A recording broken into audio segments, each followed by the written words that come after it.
어떤 패션이라든지 과격함의 그 상징적인 가수였지 않습니까? 무대 나올 때마다 어떤 파격적인 의상으로 놀래게 하는 그만큼 패션화되고 하는 그 양상으로 보이고 있다는 얘기죠.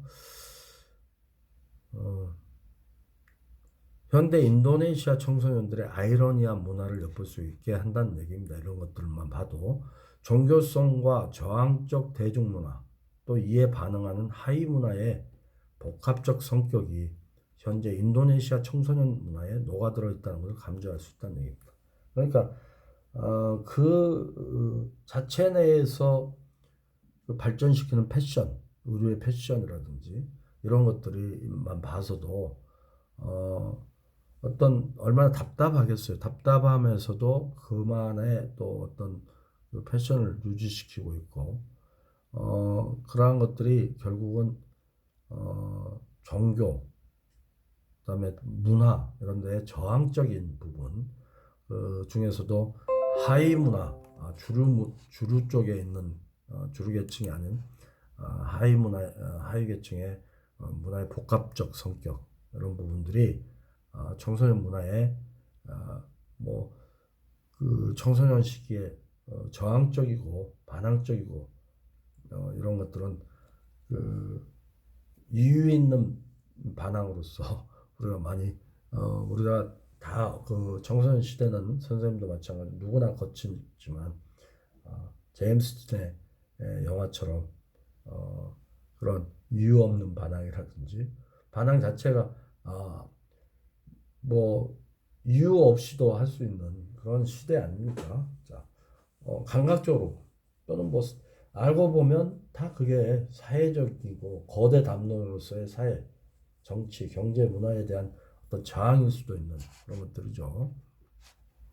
반항 자체가 최근 유행하는 아이돌 문화도 인도네시아의 새로운 그러니까 우리나라에서도 독재 정권 때 뭐 청소년들 그 통기타 붐 일어날 때 기억납니다만 장발 단속이라든지 미니스커트 단속 그다음에 12시 통금이라든지 또는 뭐 하면서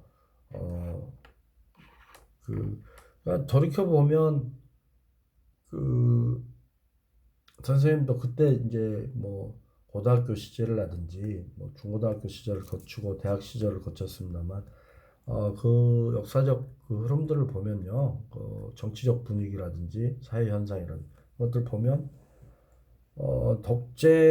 독재자일수록 그 통제하기 위한 수단으로 본인들을 괜히 별거 아닌데도 그냥 자유롭게 놔두면 더 나을 수도 있는데 어, 그 약간 거부 반응을 느낄 만한 자기들 비판하는 음악이라든지 노래 가사라든지 또 거기에 대항하는 듯한 모습을 보는 그 뭐 장발이라든지 뭐 나팔바지, 청바지, 뭐 미니스커트 이런 것들을 보면 어, 민감한 반응들을 보였던 것이 사실이에요. 독재 정권에서 자기네들의 정당성이 옳지 않기 때문에 결국은 조그마한 것에도 이렇게 민감한 반응을 보였던 그런 것들이 있었던 것 같습니다.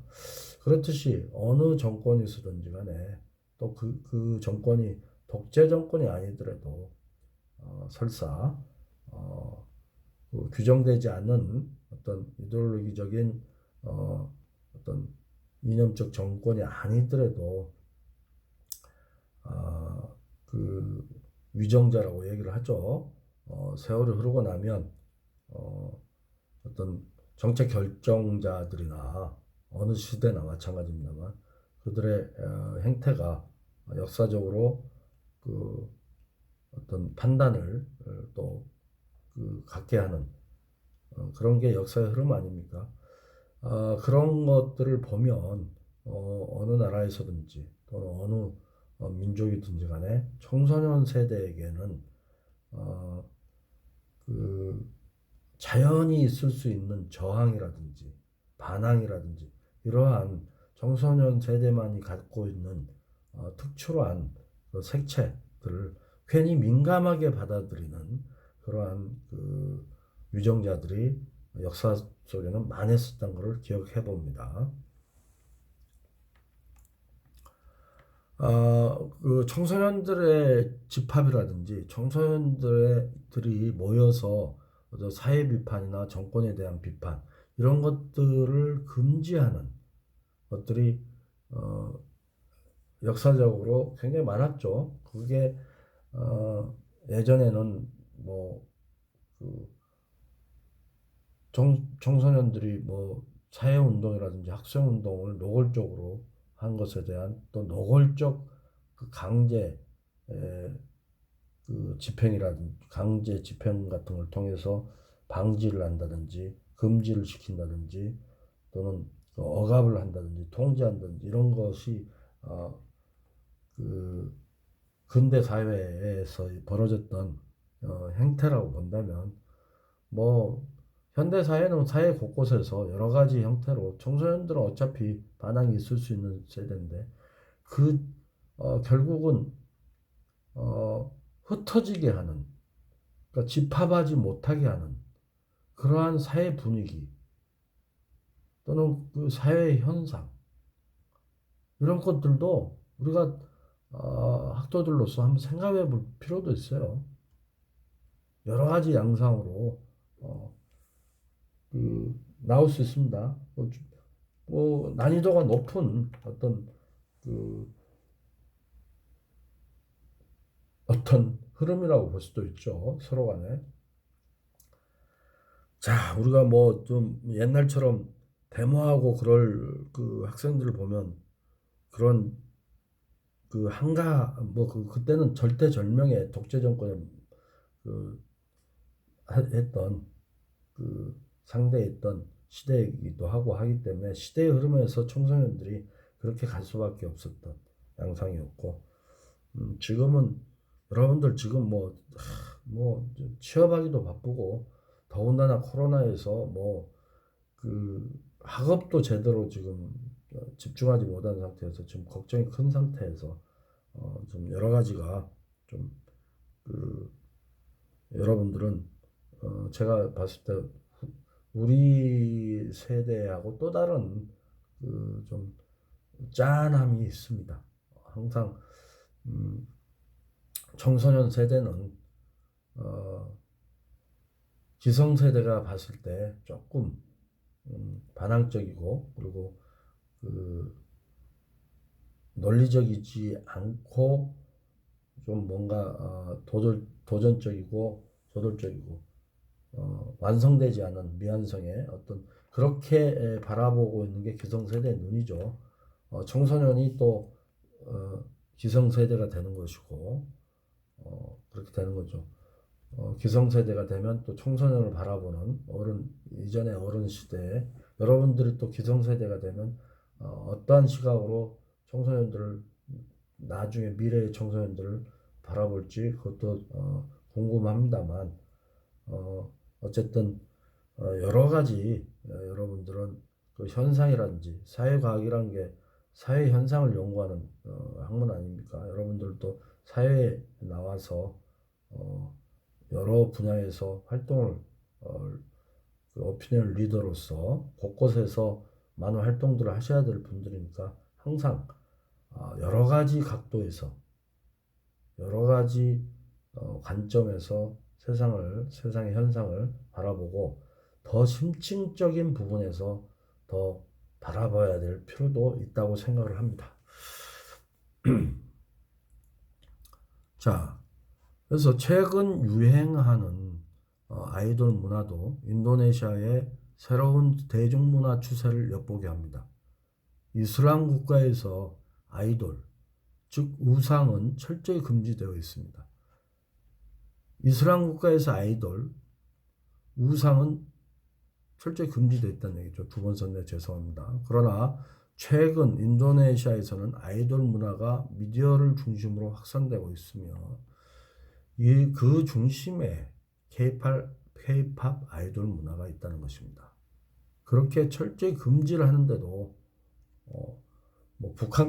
북한처럼까지 되겠습니까만은 그렇게 나름 인도네시아에서도 여러 가지 이유로 금지를 하는데도 이렇게 확산되고 있다는 것이죠.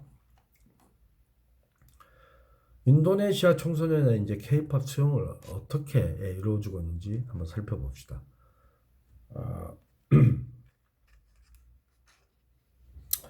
자, 인도네시아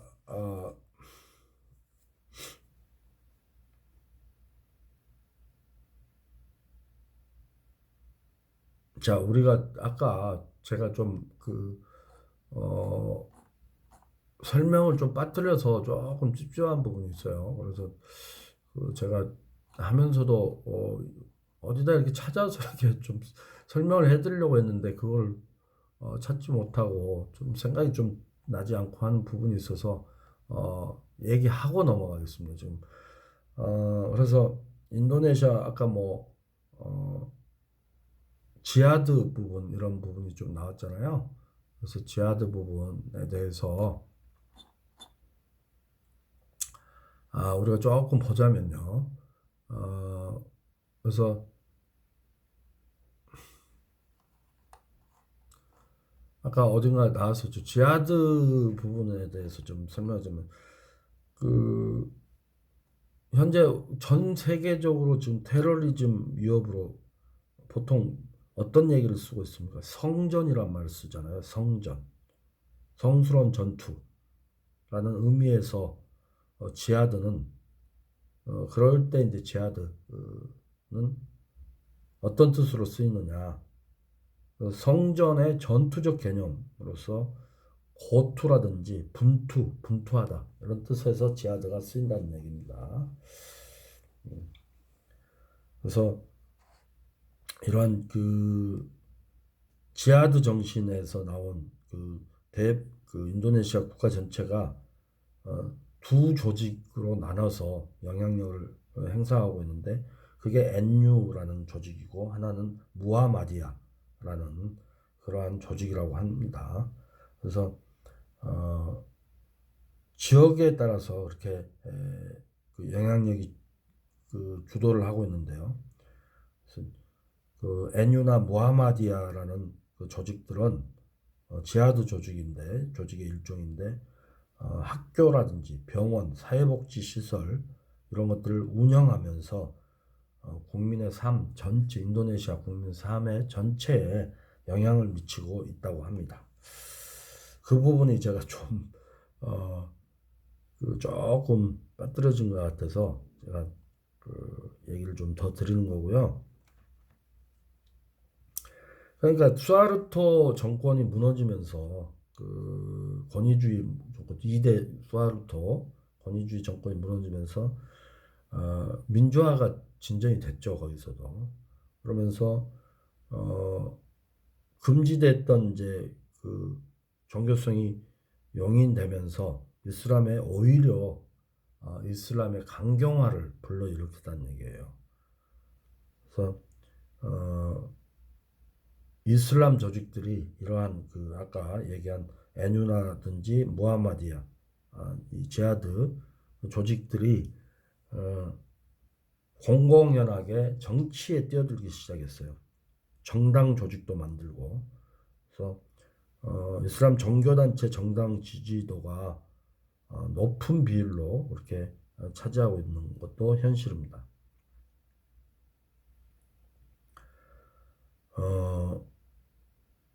뭐 하여튼 NU라든지 무하마디야 같은 지하드는 조직은 소수이긴 하나 과격 성향의 이슬람 조직이라고 볼 수가 있죠.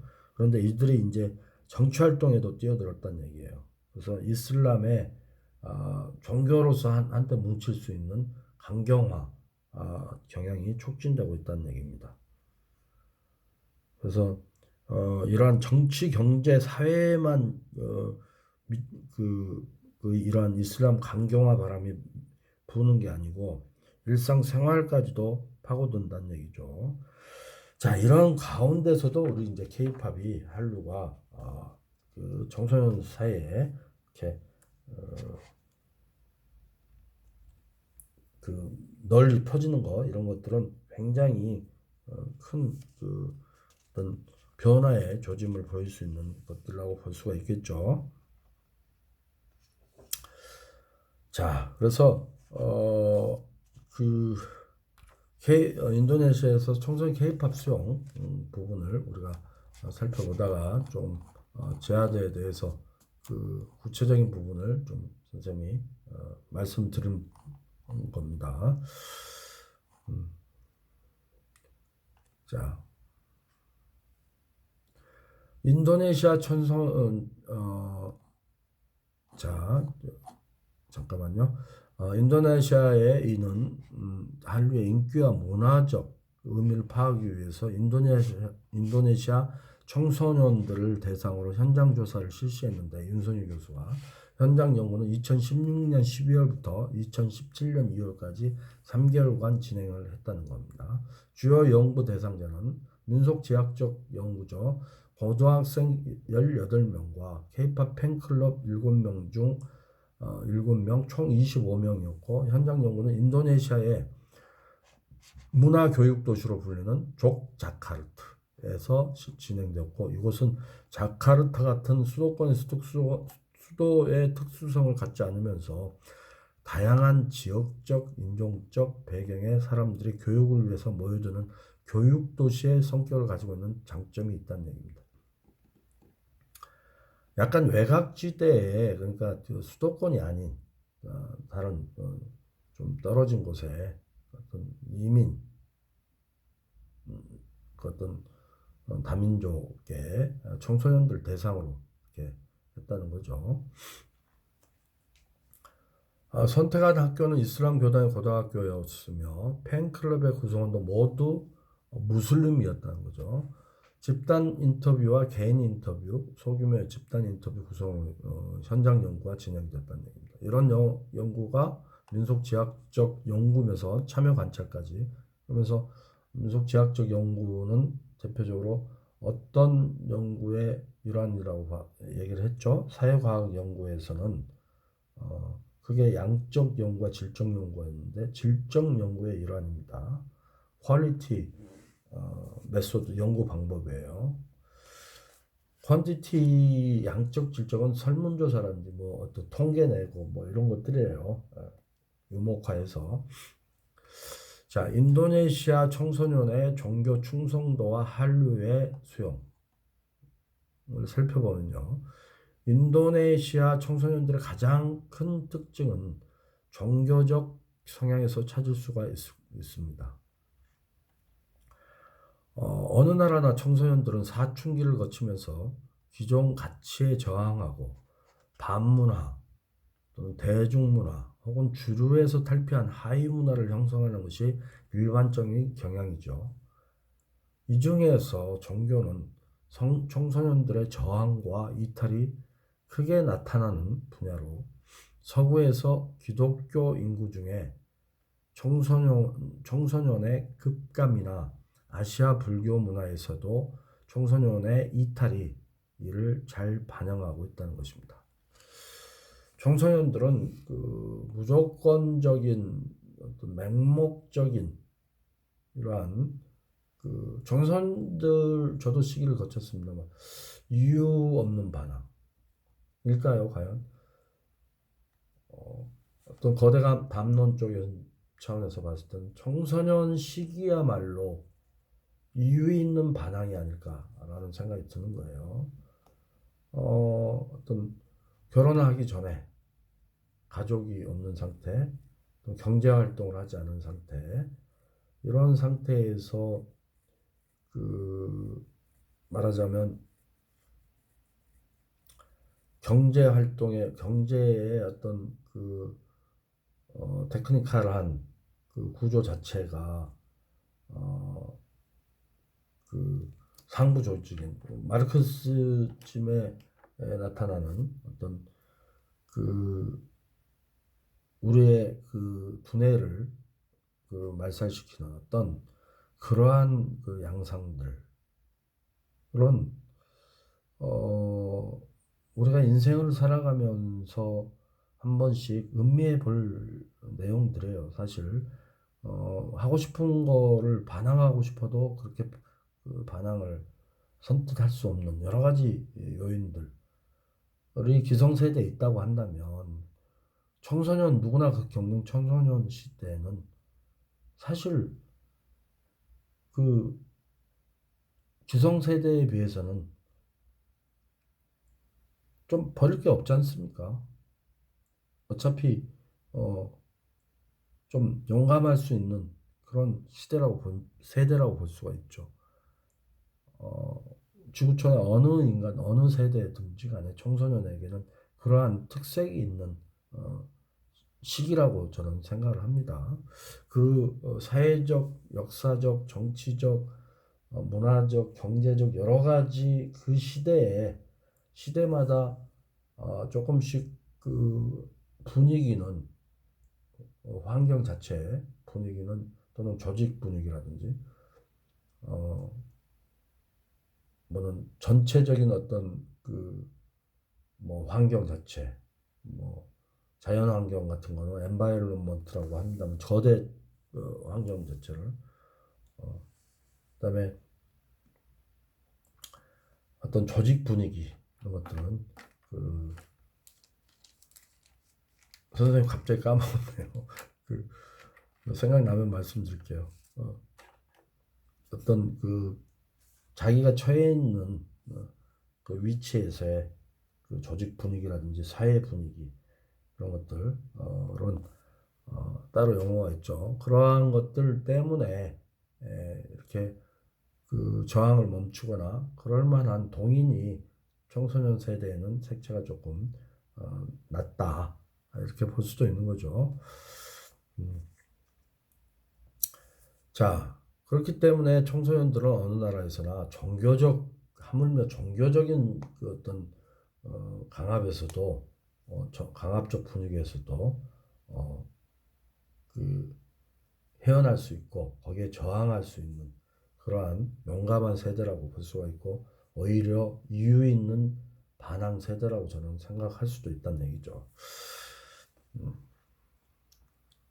자, 그래서 어, 이미 설명했듯이 인도네시아의 경우 인구의 90%가 이슬람을 믿는 세계 최대 무슬림 국가로서 가족들이라든지 주위 사람들 모두가 거의 대부분이 그렇게 무슬림으로서 어, 그 종교가 국민들 삶의 가장 중심적 부분이 되고 종교적인 이유로 어, 얘기를 하게 되면 그 부분의 분위기는 어, 그 수그릴 수밖에 없는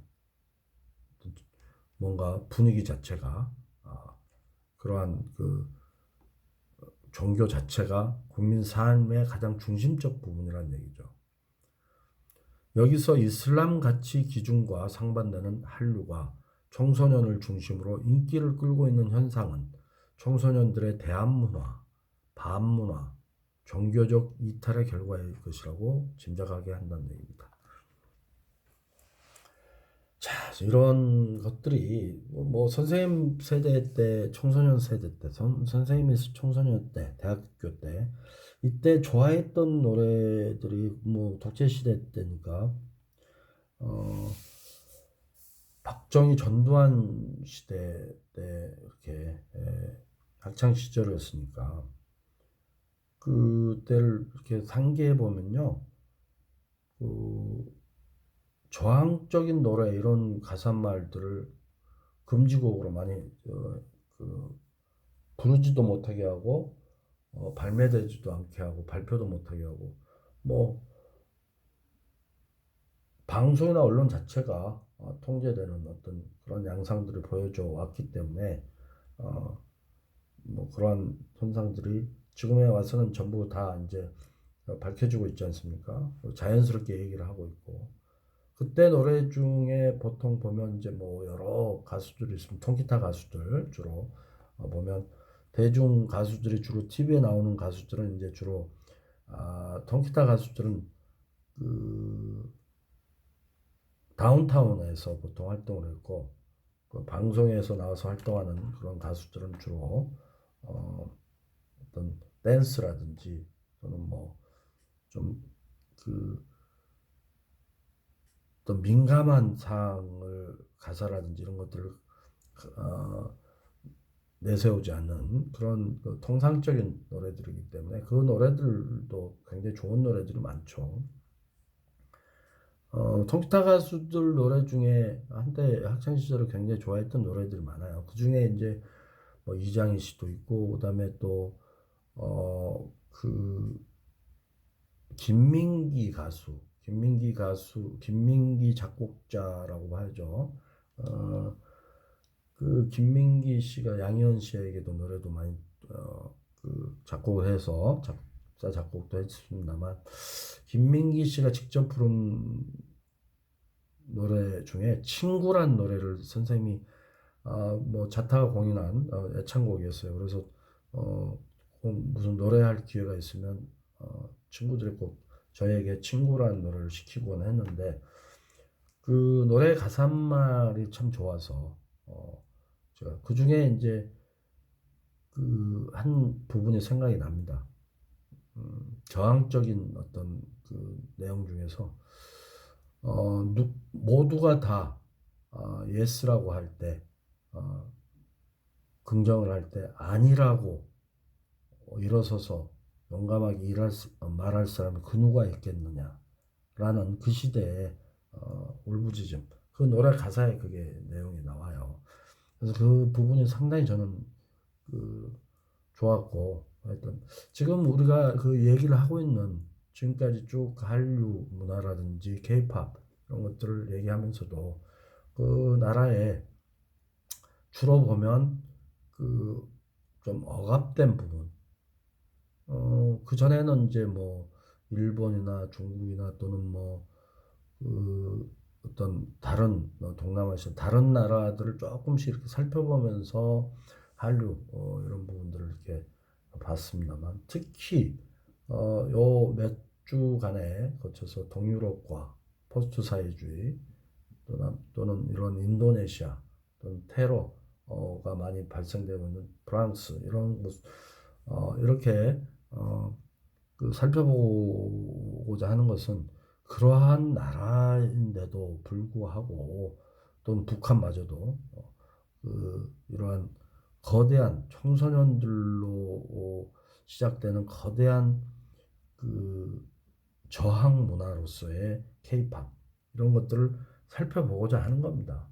그때처럼 뭐 저항적인 어떤 가사라든지 선생님 때처럼 또는 뭐 심각한 어떤 뭐 우울함 이런 것들을 처절함 이런 것들을 하는 것도 아니고 굉장히 신나면서 그다음에 통상적으로 우리가 전 세계적으로 이렇게 볼 수 있는 그런 느낄 수 있는 그런 가사말 뭐 다이너마이트에서 나오는 BTS의 그런 것들도 청소년들의 어떤 그 활기찬 그런 또 의욕과 열정 이런 것들을 얘기하고자 하는 뭐그 어떤 특정하게 어떤 저항적인 것이 아니면서도 사랑과 그다음에 사회에 대한 어떤 아름다움 또는 뭐 주로 남녀간의 어떤 얘기들 또 많이 다루고 친구 간의 얘기라든지 이런 얘기들을 다루면서도 이게 세계화에 청소년들에게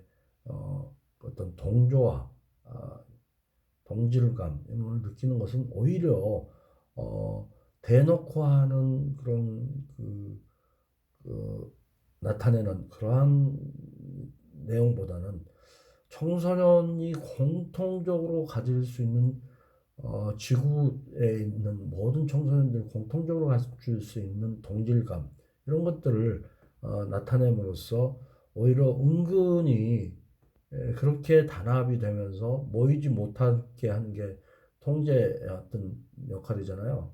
근데 그 어떤 기법이잖아요. 근데 통제와 억압 속에서는 그 집단 모임 이런 것들을 싫어합니다. 근데 그러한 그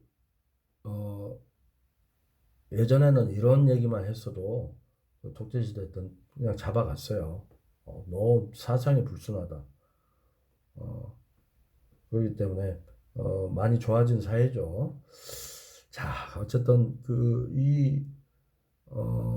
어떤 그 세계화의 그 어떤 그 청소년들의 동질감을 같이 고무시키는 이런 데서는 이런데 많은 영향을 미치고 있다. 그렇게 볼 수가 있을 것 같습니다. 자, 여기서 이슬람 가치 기준과 상반되는 한류가 청소년을 중심으로 인기를 끌고 있는 현상은 청소년들의 대한 문화, 반문화, 자유죠, 자유라든지 뭐 어떤 통제적이고 분위기 자체가 클라이met이네요, 클라이met. 클라이met은 조직 분위기입니다. 그러니까 사회적 분위기. 그러니까 은근히 뭐 막 이렇게 억압하지는 않았나? 안 하면 안 될 것 같은. 안 되면 안 하면은 왕따 될 것 같은 그런 문화적 또 흐름 이런 것들이 그런 조직 분위기, 사회적 분위기를 클라이met이라고 하죠, 영어로. 자, 그래서 그러한 그 양상으로 흐르는 이슬람 가치 기준, 그렇게 은근히 그쪽으로 유도하는 그러한 권력들 또는 종교적 그 조직들에서 자유롭게 상반되는 한류가 청소년들 중심으로 인기를 끌고 있다는 현상은 청소년들의 대한 문화, 반문화, 종교적 이탈의 결과일 것이라고 짐작하게 한다는 것입니다.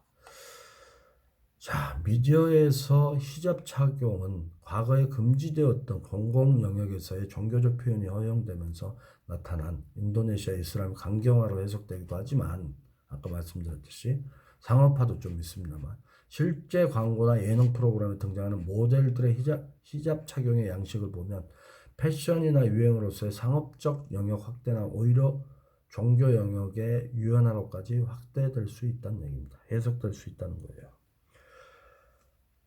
한류 현상과 관련해서 이처럼 이슬람 종교에 충성도가 높은 인도네시아 청소년들이 서구 음악 형식과 우리 그 케이팝 위주로 서구 음악 형식을 약간 빌리고 있죠. 안무 퍼포먼스 이런 것들을 보이는 케이팝과 한국 미디어에 열광하는 이유는 모순으로 비칠 수도 있다는 얘기입니다.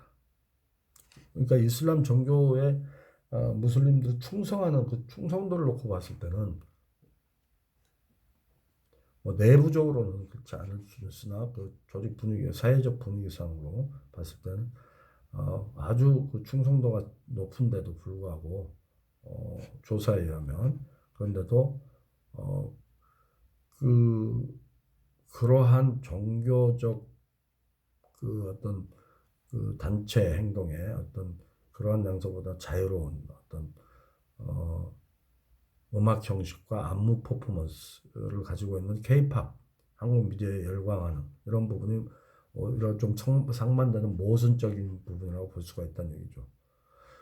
이러한 점이 오락이나 외부 문화라는 이유로 해서 거부감 없이 받아들여지고 그들의 일상생활에 자연스럽게 녹아들어가는 것으로 이해하면 된다는 얘기입니다. 그래서 복잡하게 뭐 저항을 한다는 것을 나타내거나 또는 그 어떤 이데올로기 형식으로 그 어떤 거대 담론으로서 운동권의 어떤 양상으로 나타난 거나 또는 종교에 대항하는 어떤 그런 모습이라든지 이러한 그런 비판의 양식으로 나타난다든지 은근히 그 은유적 메타포적인 것이라도 그 어떤 비판적 양상으로 나타났던 그러한 그 저항적인 흐름보다는 이렇게 자연스럽게 퍼포먼스라든지 음악 형식 이런 것들로 인해서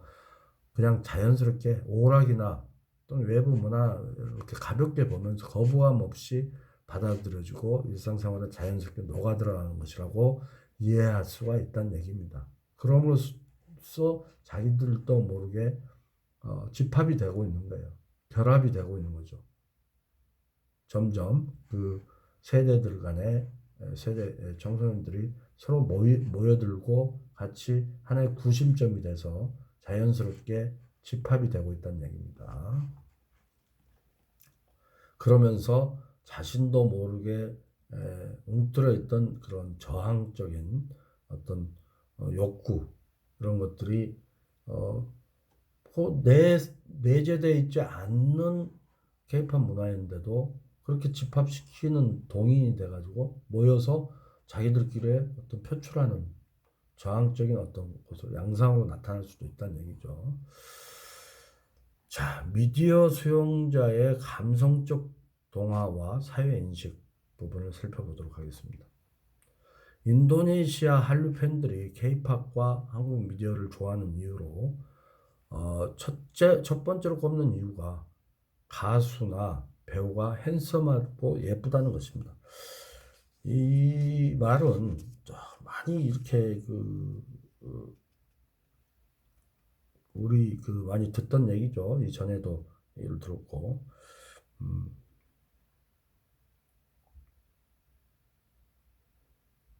자, 그럼 저 잠깐만 더 좀 전으로 좀 들어가 볼게요. 인터뷰한 것들을 좀 나왔는데 인터뷰한 것들을 제가 좀 읽어봐 드릴게요. 인터뷰 참여자들, 청소년들한테 어, 종교와 우리 어떤 한류에 대한 얘기들을 인터뷰를 내용을 가지고 했더니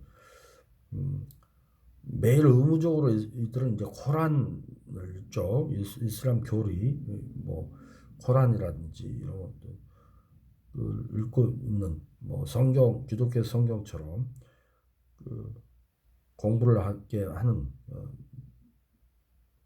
의무적으로 하는데 인터뷰 결과 어쩌다 기도 시간을 잊어버리면 정말 괴롭고 너무 마음이 무거워요. 종교적으로 더 나아가기 원하는데 항상 따르기는 어렵네요. 의무적으로 해야 되는 부분에서 마음이 무겁게 느껴지는. 뭐 마음속으로는 그 멘트를 놓고 봤을 때는 종교적으로 깊이 심취한 것은 어렸을 때부터 아마 모태 신앙부터서 이루어지는 어떤 라고 보게 됩니다. 중세 시대에 니체는 그때 당시에 전염병으로 인해서 엄청난 인구들이 유럽에서 전염병이 돌면서 많은 민중들이 숨을 거둬갈 때 어렸을 때부터 모태신앙 얘기가 나와서 그렇습니다. 아버지가 목사이셨고 그리고 기독교적 그러니까 철저한 기독교 집안이죠. 모태신앙에서부터서 비롯된 그렇게 자라왔던 니체가 신에게 한마디 하죠. 신은 없다라는 얘기를 하는 것처럼 어떤 청소년들에게도 이렇게 어떤 강압적인 또는 의무적인 이런 것들이 저항의식을 낳게 하고 지치게 하고 아무리 모태신앙부터서 가족 전체가 그다음 분위기 전체가 이렇게 신앙적인 색채가 짙다 하더라도 뭐 함부로 얘기할 수는 없잖아요. 조직 분위기, 사회적 분위기에서. 그런데도 인터뷰 결과 조심스럽게 얘기하는 것들이 괴롭다 이런 것들이죠. 항상 따르기는 어렵다. 저는 별로 종교적이지 않아요. 게을러서 안 한다 이런 사람도 있고 다른 사람들이 저보고 지옥 갈 거라고 하는데 그래도 저는 게으르고 피곤하니까 별로 그렇게 많이 기도하는 것을 잊어버리고 하루 서너 번이나 두 번만 할 때도 있어요. 종교가 많은 영감을 주는 건 사실입니다. 그러나 저 자신이 변해야 하죠. 기도를 열심히 하고 나은 사람이 되어야 해요. 그러니까 어떻게 보면 이런 얘기만 들어도 종교, 이슬람이란 인도네시아에서는 청소년들의 이러한 인터뷰 내용만 봐도 얼마만큼 종교적 색채가 깊게 온 나라에 퍼져 있는지 그거를 가늠할 수가 있는 부분이죠. 그리고 갓세븐 그 우리 그 가수 있죠. 가수 그 아이돌 그룹 갓세븐의 팬들의 일원으로 제가 갓세븐 노래를 14주차에